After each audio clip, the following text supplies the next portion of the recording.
오늘은 88가가 되겠습니다. 자유의지의 상실.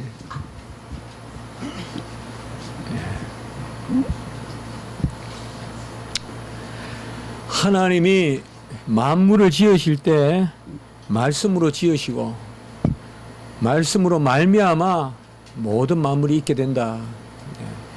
요한복음 1장 우리가 3절 또 4절 5절까지 그런 부분, 또 히브리서도 1장 2절 그런 말씀이죠. 하나님이 만물을 말씀으로 지어서 말씀으로 말미암아 모든 만물이 있다. 그러니까 말씀이 없이는 어떤 것도 없는데, 그 말씀으로 말미암아 만물이 있다는 것은 뭔가 하면 그 말씀이 만물 가운데 하나님의 뜻이 새겨져 있다는 거예요. 어떠하신가.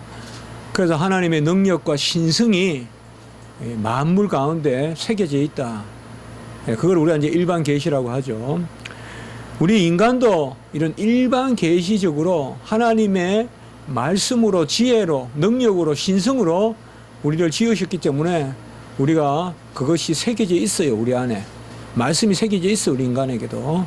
그러나 특별히 우리 인간에게는 그다가 한 가지를 더해 주시는데, 그게 이제 인간의 고유한 생명이에요.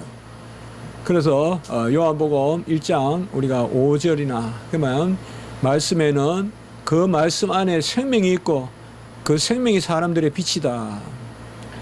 그러면 인간이 하나님의 말씀으로 지음을 받았고, 이까지는 다 모든 피조물과 똑같아요. 그런데 생명을 주셨는데, 이건 이제 특별히 영생 개념으로 가면 그 생명이 뭐냐? 하나님이 함께 하심으로 하나님의 질서가 우리 안에서 역사해요. 자, 무슨 말인가 하면, 하나님을 떠나면 하나님이 우리 인간을 하나님의 형상으로 지음받은 것이 전부 다 허무해지고 헛되게 돼버려요.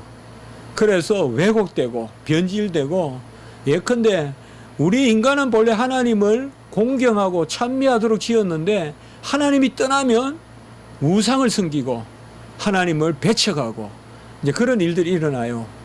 그렇기 때문에 결국 하나님이 우리에게 말씀으로 자유의지를 주셨을 때, 그 의지의 온전함은, 지난 시간에 우리가 의지가 있기 때문에 짐승과 구별이 된다 했잖아요. 인간은 지정의를 주셨기 때문에 그게 하나님의 형상이고, 또 거룩과 지식과 그러한 성과 그런 것을 우리에게 새겨주셨기 때문에 우리가 하나님의 형상인데, 중요한 것은, 가장 중요한 것은 이러한 하나님의 형상이 하나님이 함께 계심으로만 역사해요. 그 하나님이 함께 계심으로만 하나님의 어떠하심이 인간 안에서 작용해요. 그래서 우리는 그것을 생명이라고 하고, 그 하나님이 떠나면 우리는 모든 질서가, 하나님이 본래 인간을 지은 질서가 허물어져요. 그것을 사실상 우리는 죽음이라고 이야기해요. 죽음이라는 것은 창조 질서의 부정이에요. 창조 질서의 부정이에요. 죽음이라는 것은 또 다른 어떤 산물이 아니에요. 죄는 또 다른 산물이 아니에요. 철학자들은 선신, 악신, 선과 악을 두 기원으로 보기도 해요. 선의 기원이 있고 악의 기원도 있다. 그래서 선이나 악이나 전부 다 언제 처음부터 있었다고 봐요. 그래서 선신, 악신 개념이 있지만, 우리는 하나님만 영원하시고 하나님이 지으신 건 다 선하고, 그것에 대한 부정이 죄예요. 곧 하나님이 지으신 것은 존재예요. 유예요, 유. 그것을 부정하는 것, 그것이 바로 부존재 혹은 nothing, 그게 바로 죄예요. 이러면 좀 더 철학적이 되는데, 바로 헬라 철학자들과 기독교가 제일 처음에 만나서 가장 많이 논의가 되는 접점이 바로 여기에 있어요. 그래서 보통 철학자들은 없음을 무로, 무가 곧 죄로 이렇게 여기는 경향이 많은데, 초대교회 교부들 책을 보면 그게 바로 금방 제가 말씀드린 그거예요. 자, 다시 한번 정리를 해보면, 하나님이 우리 인간에게 자유의지를 주셔서 하나님을 찬미하게 했어요. 하나님이 영광 받으시려고 자유의지를 주셨어요. 왜? 인격적 찬미를 받으시려고. 여기는 전혀 문제가 없어요. 하나님이 우리를 고상하게 세운 거예요. 여러분, 우리가 지금 아기들이 의사 표현을 하니까 내 아들 아니에요. 아기들이 그저께 맨날 물건과 같이 집에 있는 책상과 같다면 내가 서랍을 열면 열리고 그냥 닫아놓으면 집에 갔다 와도 그대로 닫혀있고, 그거는 사람이 아니죠. 그걸 우리가 선이라고 해서 되겠어요? 그냥 책상같이 그냥 내가 열면 열린 채로 있고 닫으면 닫힌 채로 있으면 그게 고상한 거냐고요. 그게 완전한 거냐고요. 완전하다는 것은 인격적인 거죠. 이게 우리가 잘 생각을 해봐야 되는 거예요. 완전하다는 것은 하나님이 바로 의지를 주시고 결단할 수 있는 자유를 주셨다. 이거는 제가 왜 이 말씀을 드리는가 하면, 하나님이 떠나는 것, 이것은 바로 하나님의 존재의 부정이에요. 그럼 하나님이 떠나는 거예요, 그게. 그러면 죄예요. 그러니까 죄는 곧 형벌이에요. 죄의 속성은 형벌이에요. 죄는 하나님을 부정하는 것이고 형벌은 하나님이 떠나시는 거예요. 사망이에요, 그게. 그러면 내 안에 온전한 건 하나도 안 남아있어요. 그걸 우리는 뭐라고 하느냐? 자유의지의 상실이라고 생각해요. 상실이라고 오늘 말하는 거예요. 자, 결론을 이미 났어요. 이제 죄로 말미암아 하나님이 떠났으면 우리 안에 온전한 건 아무것도 없어요. 그게 비록 온전하게 보여도 온전한 게 아니에요. 죄로 말미암아 하나님이 떠나신 바 됐기 때문에, 죽었기 때문에 우리는 하나님이 비추기 때문에, 옆에서 함께 안에서 비추기 때문에 내가 빛인 거지, 하나님이 떠나면 우리 빛이 아니에요. 지금 우리도 마찬가지예요. 우리는 빛의 자녀지만은 하나님이 함께 계시기 때문에 빛이에요. 그래서 우리는 하나님이 함께 계신다는 전제 아래서만 선해요. 우리는 내가 생명을 얻었다, 내가 선하다, 내가 무슨 영생의 백성이다, 하나님 없어도 나에게 영생이 있다, 없어요. 그런 개념은 없어요. 하나님이 함께 계시니 영생이에요. 하나님이 빛을 비추어 주시니 내가 빛이에요. 그러니 절대 구원을 받은 백성도 의의 주입이 아니에요. 그래서 주입이 아니란 말이에요. 주입과 정가는 여기에서 차이가 나는 거예요. 잘 생각하세요. 주입은 내가 그것을 가지고 있는 거예요. 하나님이 없어도 나는 영생이 있는 거예요. 이게 주입이에요. 같이 합시다. 자질의 주입. 이걸 자꾸 구원으로 생각하면 안 돼요. 이거 자꾸 헷갈려요. 그런데 정가는 뭐냐? 간단해요. 항상 그분이 계셔야 돼요. 그분이 계시니 내가 살아있는 거예요. 아버지가 있으니 아들인 거예요. 그분이 하늘 아버지니까 나는 하늘 백성인 거예요. 하늘 자녀고. 그러니까 하나님이 떠났으면 아무것도 없는 거예요. 우리에게 아무것도 없는 거예요. 그러니까 자유의지 상실은 당연한 거예요. 죄로 말미암아 자유의지를 상실했다. 그 우리가 지금 하나님이 우리와 함께 계신 임마누엘이 그래서 중요하단 말이에요. 임마누엘이 하나님이 우리와 함께 계시다. 그 지금도 우리가 하나님과 함께 계시기 때문에 우리가 빛의 자녀고 생명의 존재인데, 마지막 그 생명의 완성을 우리가 어떻게 표현해요? 마주 본다고 표현하죠. 이게 우리가 알 수 있는 가장 중요한 표현이에요. 바로 뭐예요? 하나님의 생명이 바로 그 빛이 내 앞에 있단 말이에요. 바로 내 앞에 있어가지고 내가 그걸 막 비친단 말이에요. 이걸 완성으로 표현한 거예요. 이걸 왜 영화라고 하는 거예요? 그렇게 보면 이 부분은 이 설명이 가장 중요한 거예요. 우리는 하나님이 떠났어도 무슨 온전한 게 남아있지 않을까? 아무것도 없어요. 죄로 말미암아 하나님이 떠나서 죽었어요. 그러면 모든 것이 다 온전치 못해요. 그 중에 왜 특별히 자유의지를 이렇게 문제 삼느냐? 이건 지난 주간에 말씀을 드렸어요. 하나님이 자유의지를 주신 가장 뚜렷한 목적이 있다. 그것은 의지 가운데 순종하라. willing obedience. 뜻을 다한 순종을 하라. 어디에? To God's will. 같이 합시다. willing obedience. To God's will. 하나님의 뜻에 대한 뜻을 다한 순종을 하라. 그래서 자유의지는 상실이에요. 이거 당연한 거예요. 어떻게 보면. 이건 이 말과 똑같아요. 죽었으니 생명 없다. 이 말과 똑같아요. 그러니까 자유의지 논쟁에 대해서 우리는 어려울 게 하나도 없어요. 그럼 왜 논쟁이 자꾸 일어날까요? 자유의지 논쟁만큼 어리석은 논쟁이 없어요. 이건 앞뒤가 안 맞는 논쟁이에요, 벌써. 자유의지가 있다 하는 사람은 자유의지가 아닌 것을 자유의지라고 말하기 때문에 자유의지가 있다는 거예요. 자유의지가 없다고 말하는 우리는 뭐예요? 자유의지가 뭔지를 알기 때문에 자유의지가 없다고 이야기하는 거예요. 자유의지가 있다고 하는 사람들은 하나님이 없어도 우리 안에 온전하게 남아있다는 전제하에 자꾸 이야기하는 거예요. 그래서 처음부터 자유의지 논쟁은 어떻게 보면 쓸모없는 논쟁이고, 그러면 왜 자꾸 논쟁이 일어나느냐? 왜 중요하게 다루느냐? 달리 말하면 자유의지 논쟁은 전제의 논쟁이 되기 때문에 그래요. 살았느냐 죽었느냐의 전제의 논쟁이기 때문에 역으로 말하면 자유의지 논쟁이 중요하죠. 또 그렇지 않겠어요? 가장 중요한 전제를 받아들이느냐 받아들이지 않느냐에 대한 다툼이에요. 그래서 자유의지 논쟁은 단순히 자유의지 논쟁에 그치는 것이 아니라 그 너머에, 그래서 항상 언제든지 자유의지 논쟁이 중요하단 말이에요. 왜요? 근본적인 이야기이기 때문에. 그래서 이 자유의지에 대해서 물어보면 알아요, 입장을. 당신 자유의지 믿습니까? 딱 물어보면 아예 우리가 그거에 대한 의식도 없이 그냥 모르겠네 이러면 모르겠지만, 자유의지에 대한 의식을 가지고 이것에 대한 우리가 어느 정도 식견이 있으면서도 자유의지를 인정한다 그러면 그거는 우리가 받을 수가 없는 거예요. 그 사람은 교리적으로 틀린 거예요. 지금 잘못 믿고 있는, 전체 다 교리가 삐뚤어져 있는 거예요. 자유를 인정한다 그러면, 자유의지를 인정한다 그러면 예수님의 공로도 필요 없고 구원의 간격도 없어요. 그래서 그게 중요하다. 이제 자유의지의 상실, 이 부분이 가장 중요해요. 제가 말씀드린 지금 이 부분이.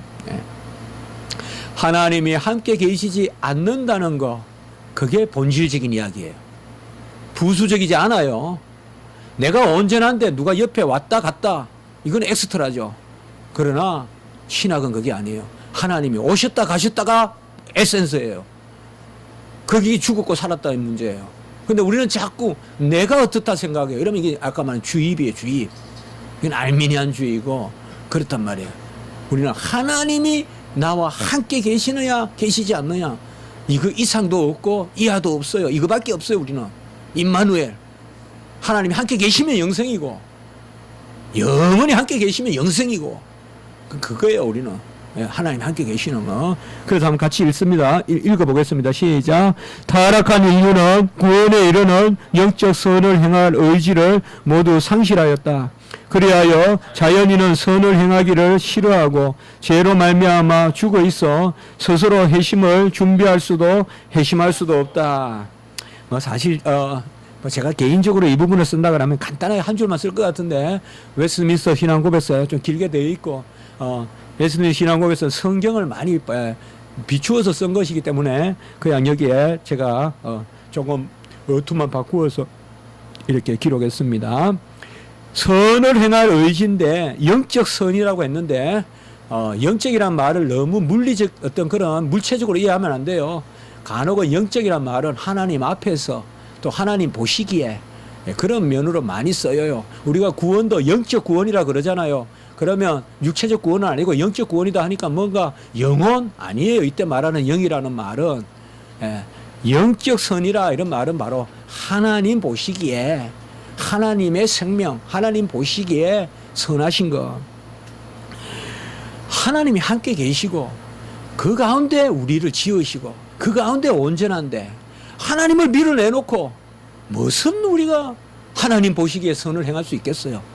그래서 자유의지는 영적 생활, 선을 행할 의지를 상실하였다. 웨스트민스터 신앙고백서는 분명히 이야기하고 있어요. 같이 합시다. 자유의지의 상실. 이건 우리가 쉽게 이렇게 정확하게 지금 고백하지만 많은 사람들이 이걸 부정한단 말이에요. 여전히 자유의지 남아있다 생각해요. 자유의지의 상실이에요. 자연인은 선을 행하기 싫어하고 죄로 말미암아 죽어 있고 스스로 회심을 준비할 수도 회심할 수도 없다. 왜 회심을 준비할 수도 이렇게 썼는가 하면, 이게 바로 이제 그 당시에 소위 보편 구원론자들, 이제 이 당시에 많거든요. 알미니안주의들. 그리고 우리가 아는 어떤 좋은 번연 이런 사람들도 좀 알미니안적이에요. 사실상 철로 열정을 썼지만은 그러나 이런 사람들은 회심을 준비하는 것은 우리에게 공로가 있다고 봐요. 그래서 여기 하나 더 써놓은 거예요. 우리는 스스로 회심을 준비할 수도 없고 그리고 더더욱 회심에 이를 수도 없고 자연인은 의지가 있긴 있어요. 굳이 말한다면 윤리적으로 말하면 다만 악을 행할 의지만 가지고 있어요. 이때 악은 뭐냐? 여호와를 멀리하는 것이 악이에요. 그래서 누가 봐도 착하고 누가 봐도 선한데 그 선한 의지는 왜 인정하지 않습니까? 그러면 그건 완전히 무시합니까? 아니에요. 그건 우리가 일반 은총에서 귀하게 여기는 거예요. 여기는 지금 특별 은총을 이야기하는 거예요. 하나님 보시기에 구원의 은총이에요. 이거는 하나님의 백성으로서 이거는 천국 상급을 인정하는 거예요. 자, 같이 합시다. 자유의지 가운데 행한 일만 상급이 있어요. 이 말 이해가 되십니까? 자유의지 가운데 행한 일만 상급이 있어요. 자유의지는 뭐예요? 은혜로 거듭난 백성의 의지예요. 곧 거듭난 의지로 하나님 앞에서 행한 것만 하늘 상급이 있어요. 자연의지는 이 땅에서는 응보를 받을 수도 있어요. 이 땅에서 착한 일에서 보답을 받을 수도 있어요. 그러나 하늘 상급은 되지 못해요. 같이 합시다. 억제적 은총. 우리가 일반적으로 자연의지는 기껏해야 억제하는 거예요. 억제. 그저 남 안 죽이고 그 정도예요. 그 정도 선에서예요. 아무리 선을 행해도요. 또 다른 거예요. 또 다른 거예요. 아무리 착한 일을 많이 해도 넬슨 만델라도 이혼했어요. 그러니까 우리 인간은 다 그렇단 말이에요. 그렇게 대의가 뚜렷해서 얼마 훌륭한 인물이에요. 자기 생명을 평생 감옥에 집어넣어놓고 정의를 위해서 그거는 우리는 한나절도 하기 힘든 일을 평생을 하니 얼마나 대단한 인물이에요. 그래도 또 가정사를 보면 또 다르고 또 그러니 자식들이 유산 때문에 만델라 죽고 나서 얼마나 유산 때문에 문제가 많았어요. 그게 인생이에요. 그렇게 뛰어난 그 만델라는 자손들이 다 귀하고 착할 끝에도 다 그게 우리 인생이에요. 저기 있는 저도 참 부끄러울 일이 많이 있어요. 부끄러울 일이 많아요. 자연의지로는 안 돼요. 거듭난 거. 어찌 우리가 좀 착한 일 좀 한다고 해서 거듭나지 않은 그 일을 착한 일 좀 한다고 해서 하나님 보시지. 하나님이 저건 좋게 보시지 않느냐. 그거야말로 어리석은 이야기예요. 어찌 촛불을 들고 해를 가리겠어요? 어찌 하나님이 떠났는데 내가 내 빛을 발하겠어요? 하나님이 비춰줘야지, 여러분. 아무리 세상의 조명이 강해도 태양을 당해내겠어요? 태양은 구름이 갇혀 있어도 낮에는 밝잖아요. 아침에 태양이 안 보여도 세상은 밝잖아요. 그게 태양빛 아니에요. 앞에 다 가리고 있어도 그 넘어서 빛이 들어오는 게 태양 아니에요. 하나님의 은혜의 빛을 우리 자연적인 이 재성이 좀 선한 게 있다고 그걸 가지고 어떻게 하나님 빛 앞에 내서 태양 앞에 어떻게 촛불을 들겠냔 말이에요. 등을 들겠냔 말이에요.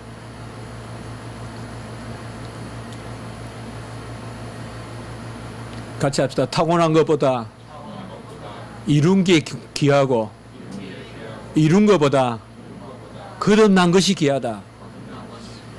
최고 귀한 것은 거듭난 거예요. 이거 사고방식부터 우리는 바꿔야 돼요. 우리 열심히 시지프스와 같이 바퀴를 굴리고 헬리오스와 같이 바퀴를 굴리고 올라가야 그게 귀한 거라고 여기지만 그 너머에 더 귀한 것이 거듭난 거예요. 거듭난 의지, 자유의지, 이게 귀한 거예요. 그게 가장 귀한 거예요. 부족해 보여도 그게 귀한 거다 이 말이에요. 로마서 8장 7절 육신의 생각은 하나님과 원수가 되나니 이는 하나님의 법에 굴복하지 아니할 뿐만 아니라 할 수도 없습니다. 육신의 생각은 거듭나지 않은 생각이에요. 하나님과 원수가 된다고 이야기했어요. 진리입니다. 아니라고 생각하지 마세요. 아무리 도덕적인 인간도 하나님과 원수가 돼요. 거듭나지 않으면. 로마서 3장 10절 12절 의인은 없나니 하나도 없으며 다 치우치어 무익하게 되고 같이 합시다. 선을 행하는 자가 없나니 하나도 없다. 예. 이게 바로 자연의지를 이야기해요. 이제 거듭나면 하나님의 은혜로 선을 행하게 돼요. 자, 에베소 2장 1절 같이 합니다. 허물과 죄로 죽었던 죽었다 말이 왜 자유의지에 나올까요? 하나님이 떠난 거예요. 하나님이 떠나면 내 재주도 내 의지도 내 감정도 다 망가떨어지는 거예요. 하나님이 계셔야 지정의가 온전한 거예요. 그것을 오늘 말씀하고 있습니다. 오후 예배 드리겠습니다.